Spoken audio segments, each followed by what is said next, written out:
কেউ কোনোদিন ভাইজান তাসবি দিয়ে তাসবি গণনা করবেন না, তাসবি দানা দিয়ে, 1000 দানা হোক আর যাই দানা হোক।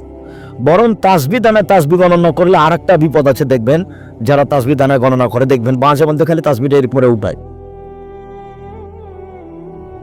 তার মানে এটা যে লোক দেখানো হয়ে গেল যে, আর হাতে নিলেই মনটা চাইবে দেখানো, হাতে নিলেই এটা গতি স্বাভাবিক। তার মানে ও জাহান্নামে চলে গেছে, তো ঢোকেনি কেন, মরে নিয়ে যান। এটার কি প্রমাণ আব্দুর রাজ্জাক সাহেব? যেভাবে আপনি বললেন জাহান্নামে চলে গেছে, আমি তো একটু কম করে বললাম, আল্লাহ নবী তার চেয়ে বেশি করে বলেছেন। কিভাবে? আল্লাহ নবী বলেছেন যে মাওলানা সাহেবকে দিয়ে জাহান্নাম উদ্বোধন করা হবে,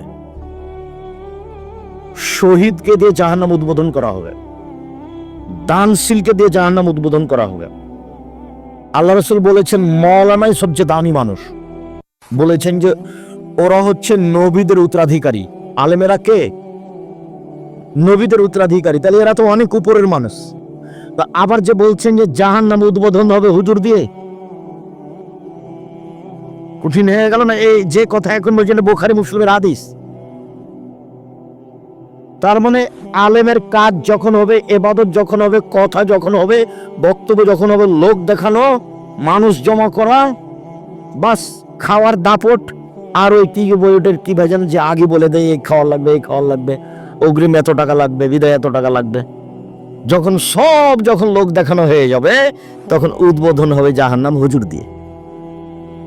2, টাকা দিয়েছে, দিয়ে বলছে যে আমি 5, একটু বলে দাও না, বলে দাও যে চেয়ারম্যান সাহেব 5000 টাকা, এই ছেলে বলো না, বলো। তো এখন এর বিনিময় কি? জাহান্নাম। একে দিয়ে উদ্বোধন হবে। হাদিস বুখারী মুসলিম। শহীদ, আরে যেগুলোকে ছেলেরা শহীদ বলছে এটা নয়, যাদেরকে সাহাবী মনে করছেন শহীদ, তখন আল্লাহ নবী বলছেন তো জিহাদ করেছে দেখানোর জন্য, ওটা কি? ওকে দিয়ে জাহান্নাম উদ্বোধন হবে। তাহলে লোক দেখানো বিষয়টি কত কঠিন। যারা এসব বড় বড় কাজ করছে তারা খুব রিস্কের উপরে আছে। কোটি টাকা দিয়েছে মাদ্রাসায়, মনটা চাচ্ছে যে আরো 5 জন জানুক। বুঝতে পারেননি কথা? তা এখন এভাবে আল্লাহ নবী বললেন তো আমারটা তো ঘাটতি আছে, এটাই তো কঠিন।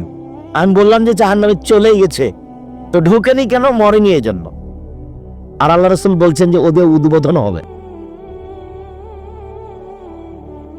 সম্মানিত দিনী ভাই বোন, 4টে জিনিস বিচারের মাঠে কথা বলবে।